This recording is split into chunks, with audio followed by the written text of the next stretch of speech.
Hi, welcome to another working interview with Ranni Bonsai. I'm your host, Jamie, and today I'm here with David McPeters, a prominent member of the local Rocky Mountain Bonsai Society. David, would you mind introducing yourself to the audience? Sure. I'm David. I have been involved in bonsai for probably 23 years now. I started in the early 2000s with classes at the Botanic Gardens. I didn't really get the bug until 2012 when there was a national show here. Oh, that was ABS, right? The ABS BCI show at the Denver Botanic Gardens. And since then, I've just done more and more, tried different species. Started out mainly with tropicals, but branched out into native material. I've been doing a little bit with deciduous bonsai. So a little bit of everything. Okay. And this was a tree that I acquired from a member who was no longer able to maintain their collection. And I've had it about 3 years and I've been taking care of it. The only thing I've done significantly in that time was repotted. It was in a pot about a third this large. Oh, wow. It was top heavy and it kept falling over, so I put it in a larger pot. And since then, I've just been trying to maintain it. Yeah, it's looking gorgeous. It's clearly been kept up with a lot over the years.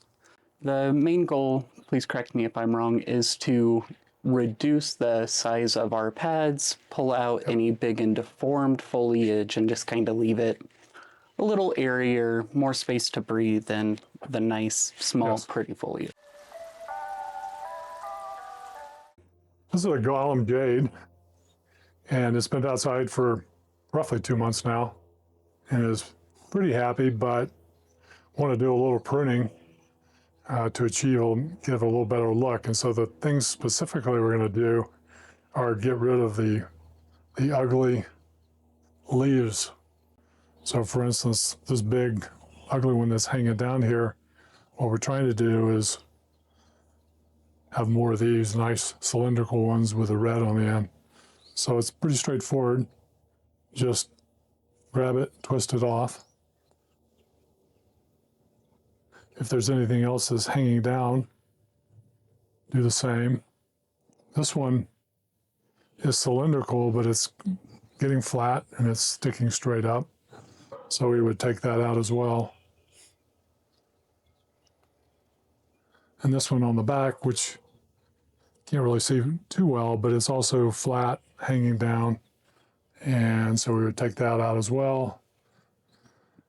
And I think the final that I would do on this particular section is this one right here. It actually looks like it's starting to fail, so we would take that off. This tree has a habit. These branches are nice because they're coming out, they have structure, but if you let it get too long and heavy on the end, it has a habit of doing this, they droop down. Some people like that. I don't particularly like that. I prefer something that looks like this. So it's more of a branch coming out. So we're trying to, one of the things getting rid of these big ugly ones is to get rid of the weight. Gotcha. It's bearing them down.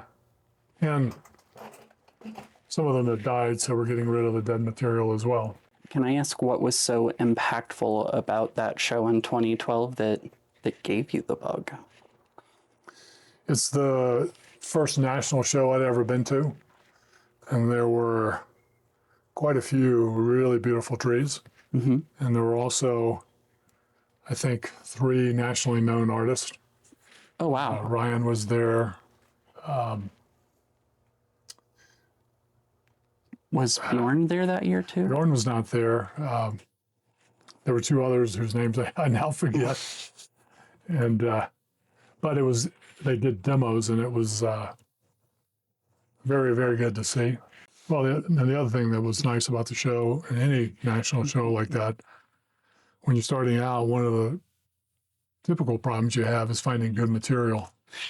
Yeah. And so at a national show, there were always plenty of vendors who have good pre-bonsai material to start with, which is really, really a good thing. It helps you get a decent collection going that you can start working with. Can I ask how long you've been working as a or volunteering on the board of the Rocky Mountain Bonsai Society?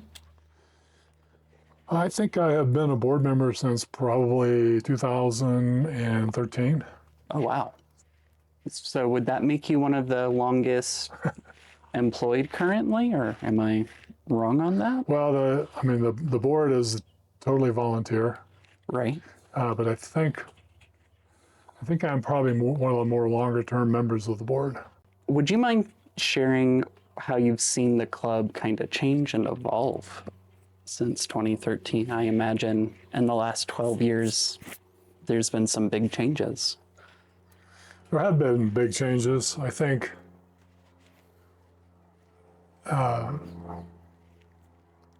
when I first started attending, most of the members were probably from the Denver metro area. Okay.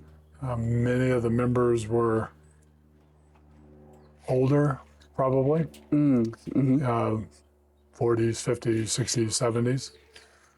One of the things that's happened particularly interesting since COVID is the size of the club has grown. We've grown from perhaps 100 dues-paying members a year to roughly 300 now. Wow.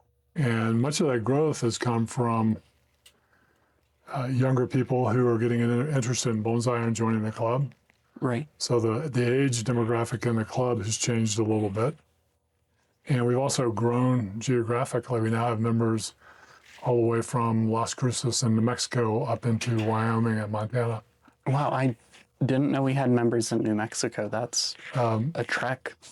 The other change that's going on is that there seems to be more and more interest in deciduous material, and particularly in deciduous material that might be native to the Front Range instead of native to Anywhere else. Anywhere else.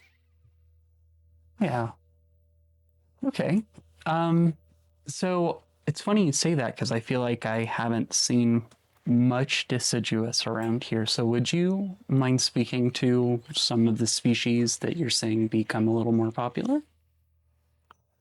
I think there are a lot of people, it's not just native, but a lot of people have started working with trident maples.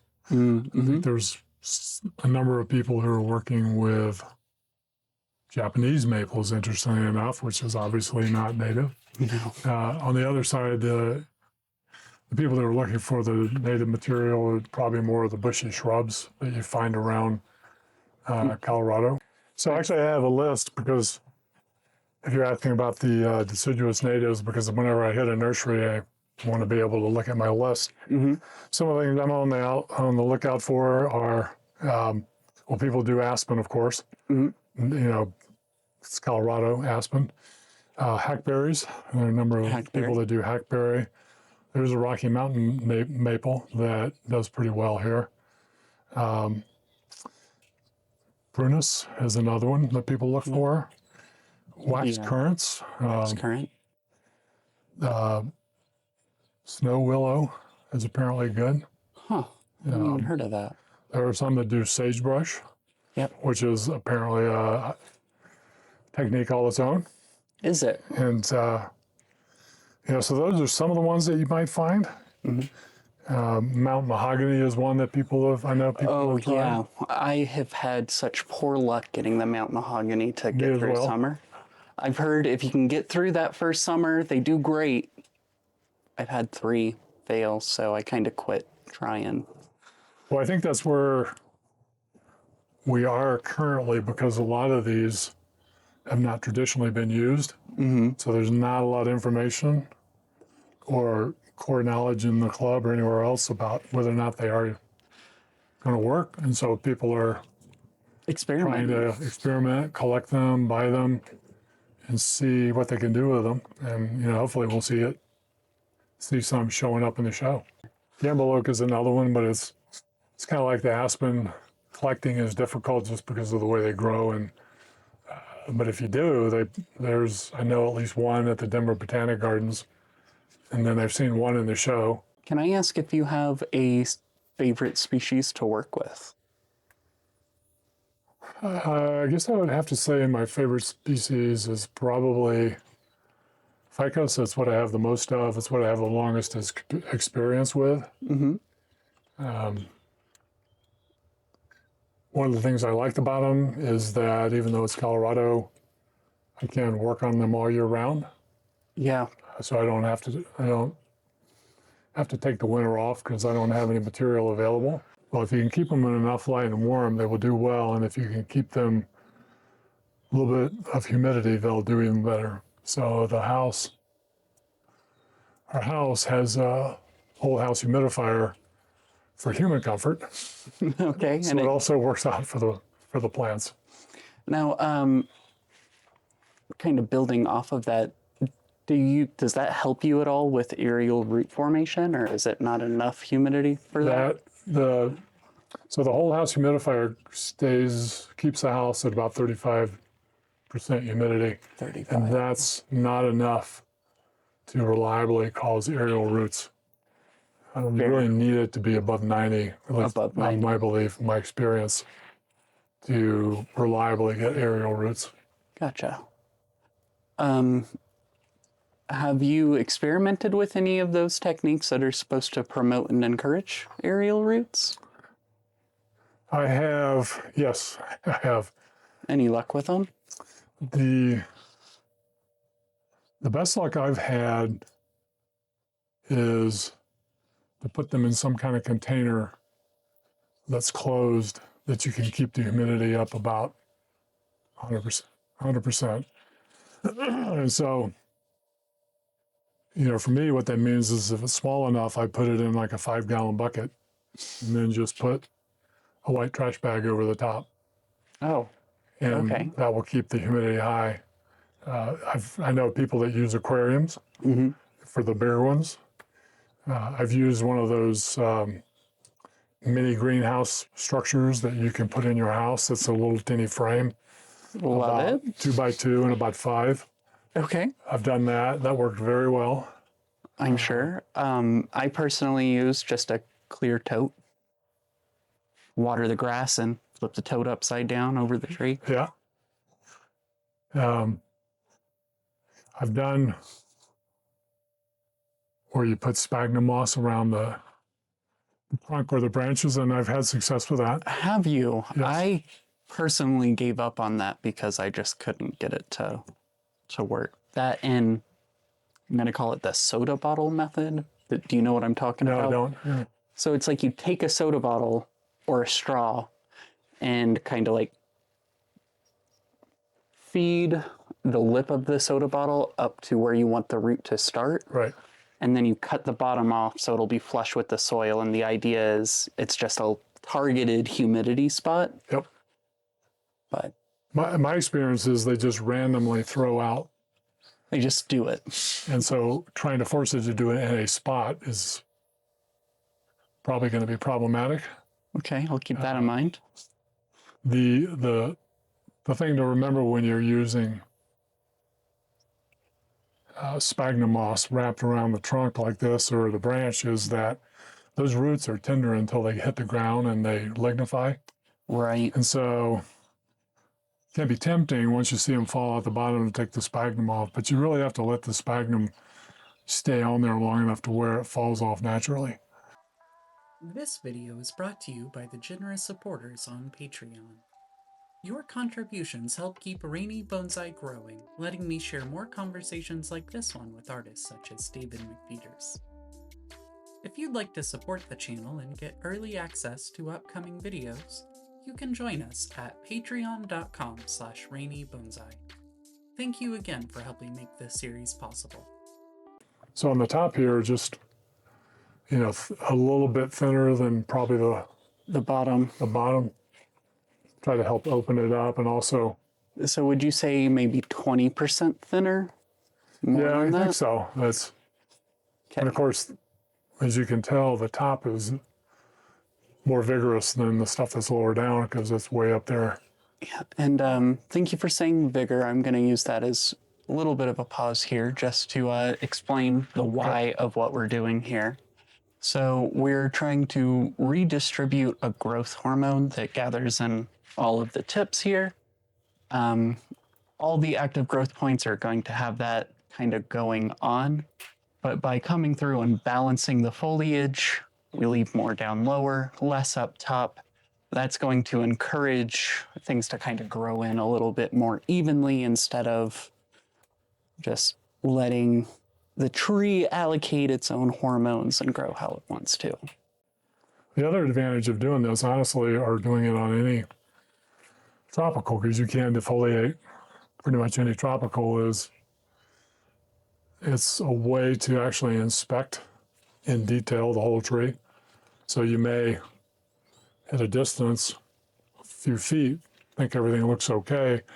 When you get in close and you start dealing with these individual, you may notice, that's when you may notice that you have an insect in there or something going on. So doing this is just productive in terms of making sure you can see the whole tree. And Can I ask if you have any hopes for the future of the Bonsai Society for RMBS? well, I hope it keeps growing? keeps growing. You know, I hope it maintains critical mass. I think we've got a large enough member base that we have a lot of good activities going on. They're well attended. We have a lot of different levels of expertise and experience, which makes it a viable club because everybody that goes can get something out of it. Yeah. I think that one of the things that's interesting about Rocky Mountain Bonsai Society is that our geographic range is as large as it is. And I would expect and hope that as it goes forward, you see more clubs. Kind of splintering. More like you see in Florida and California. I mean, it's unrealistic to expect someone who's in Las Cruces to be an active member here. Right. And But if there's enough people in Las Cruces that they can form a club, I'd really like to see that kind of growth happen all along the Eastern Front Range. I agree with you. I think the Rocky Mountain Bonsai Society is actually really well positioned to kind of become more of a regional level club and support and feed into some smaller stuff. And we're seeing that a little bit. I mean, Yeah, I feel like it's starting. We've got some informal groups in Wyoming, down around Colorado Springs, up around Fort Collins. So it's starting to happen. And I just want to see it continue. Can I ask what professionals you've worked and trained with? Do you feel that there's anyone that had a particular impact on your path as an artist? You know, I've worked with quite a few. I've done workshops with Bjorn, with Susan, with Walter Paul, with Todd Schleifer, Matt Reel, Pedro Morales out of Puerto Rico. There's probably more. Yeah. But, you know, what I enjoy about the workshops is it forces you to learn. It's a great environment.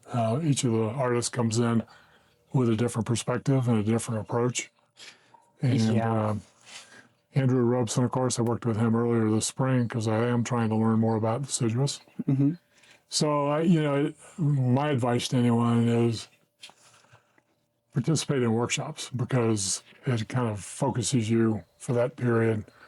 Helps to up the game, gives you things to take back and to use.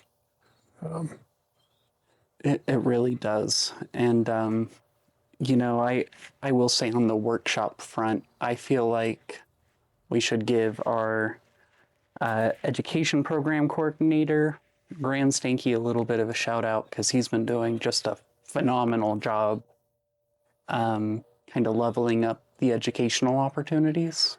We had some really good workshops this year. Yeah, we did. Well attended, and well attended by, I think, a lot of the newer members who are jumping in there going, which is good. Yeah, I did one of the workshops with Jonas Dupuis, and I was actually kind of surprised how many newer members were at that because it was the advanced workshop, even not even like the basic the day before. So that was just exciting. you know. So can I ask what you find to be the most rewarding aspect of bonsai? And it's okay to say all of it. I won't hold it against you. No, that's fine. I like growing things. As you saw when you went through my garden, Yeah. I'm 71 years old and I still start stuff from seeds because there's something magical about something emerging from the ground from a seed.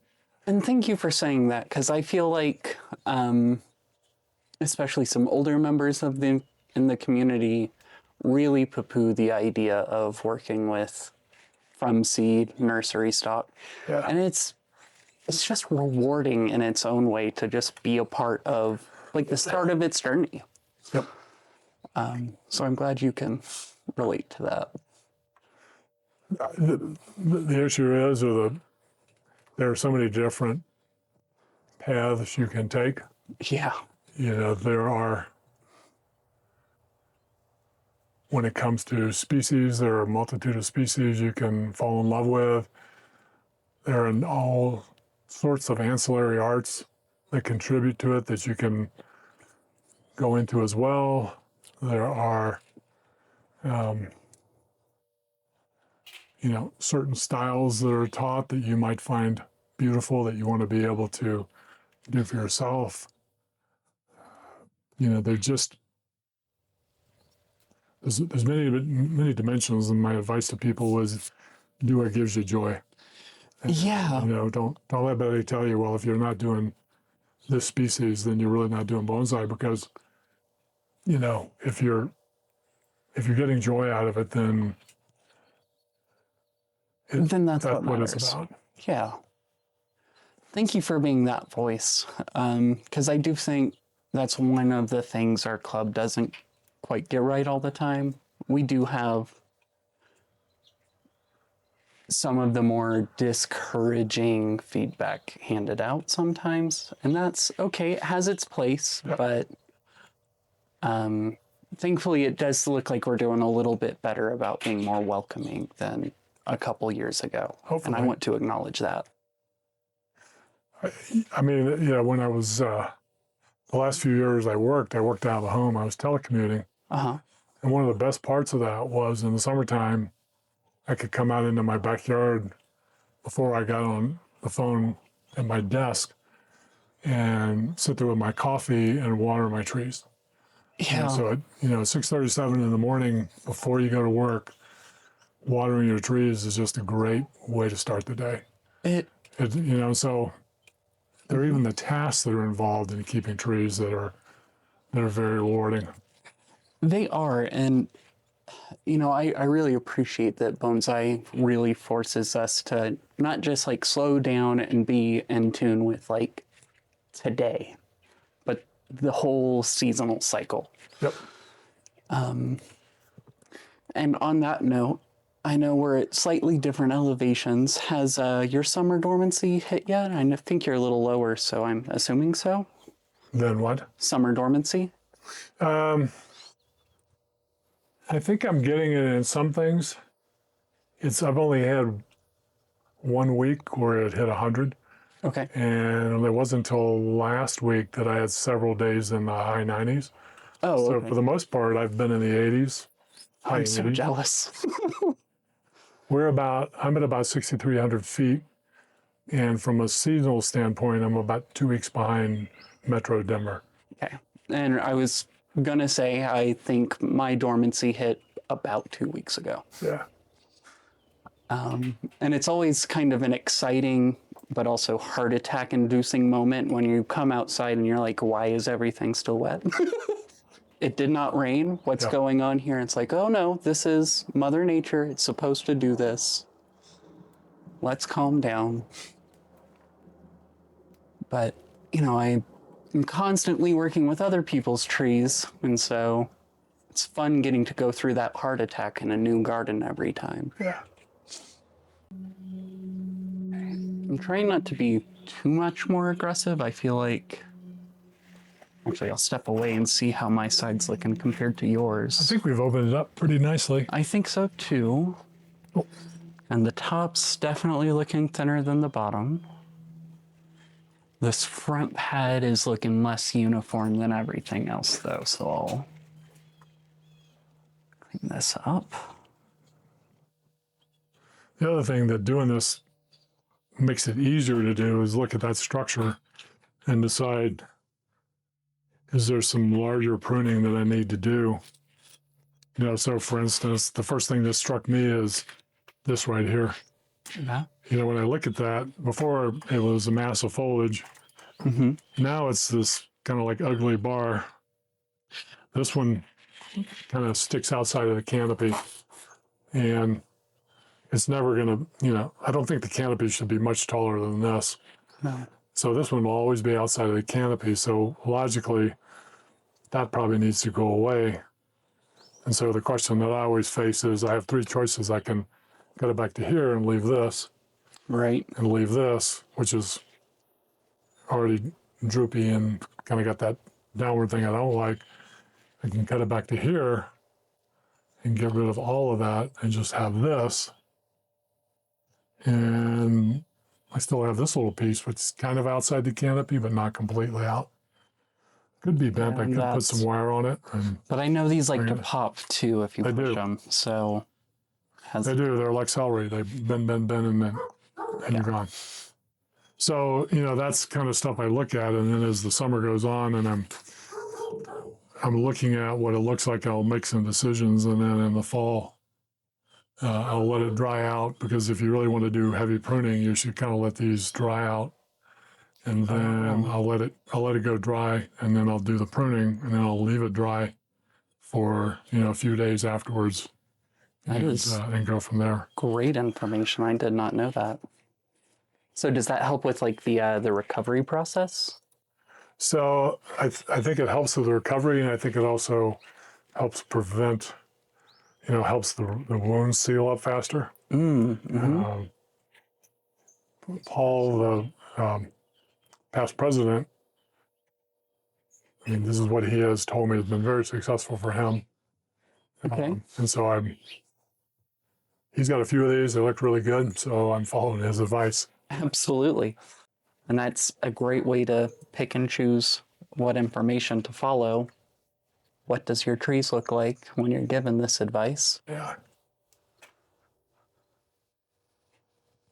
Speaking of choosing what information to follow, I'm sure you get asked this quite a bit, but are there any resources that you would particularly encourage people to turn to for learning bonsai, whether it be just starting out or when you're a little further along? I think you'd be really well informed if you have the ability to have a club local that you can participate in, just because the people that are there know how the different species work in that environment, which is good to know. I would also recommend, to the extent you can be an omnivore. Omnivore? Yeah. There are a lot of little bit of it all. There are a lot of good channels, and there's a lot of good information from known artists that is free on YouTube and so forth. You don't have to pay a subscription until you really want to. So there's a lot of good information there as well, and practice. And on the note of YouTube, what other channels would you recommend? So I guess maybe the wrong word, but there are different artists that you hear people talk about that are nationally known that publish on YouTube, both as free and as subscription services.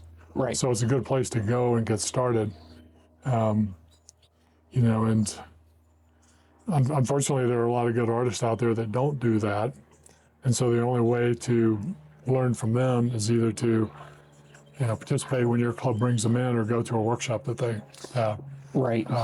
So, you know, in that vein, the national shows are where the national artists will be giving workshops. And so if you, at some point, you need to reach the point where you're willing to go to a national show and start taking workshops from some of those people. So we were talking a little bit about all of the sort of adjacent art forms that kind of sneak in and surprise you when you're discovering bonsai. Have any of those really spoken to you? I know Suiban and Kusamono are really popular around here. I have dabbled with Kusamona. I don't think I have enough bandwidth to take on a whole new Yeah. environment hobby. I did take a course with Young this year and I enjoyed that. Yeah, she's a great teacher. I have dabbled in using concrete to make slabs and pots. So I usually do that in the fall and the winter when I'm stuck indoors, because that's you can do that in your basement, your garage. So I've done a little bit of that. I'm not going to go like professional and start selling my stuff. Right. It's more just I enjoy trying to do it. But Colorado is also, and the Rocky Mountains is also a good place to find great viewing stones. It is. If you see the collection that Alan has, the collection that Daryl Whitley has, there are others in the club that have them as well. I mean, that's, the streams around here and the mountains with all the different types of stone. It's, if you're a geologist and you like that, it's a great place. I think we're getting there. Okay, I think so too. Like my don't be too aggressive alarm is going off. And so I'm trying to like really think through my next move. I'm not seeing any really large, ugly ones anymore. Okay. Which is kind of the first cut. There are a couple of places where I've been looking at like this right here, which is, still kind of dense. Yeah, so my eyes come in here and right here. What you can do with that is one of the things that I do. This piece right here, this thing is split. It's got the bifurcation, but one of them's growing right into there. So I would tend to first probably eliminate this one that is going off in that direction, or at least knock it back to see if I get rid of that. Will it redirect? Will it redirect, and is that the way I want it to go? Oh, that does feel a lot better already. Yeah. Because I think as long as I leave the stem, potential for it to regrow is still there. So if I made a bad decision, it probably will continue to go here. It'll have to regroup, but it doesn't look like a big clump.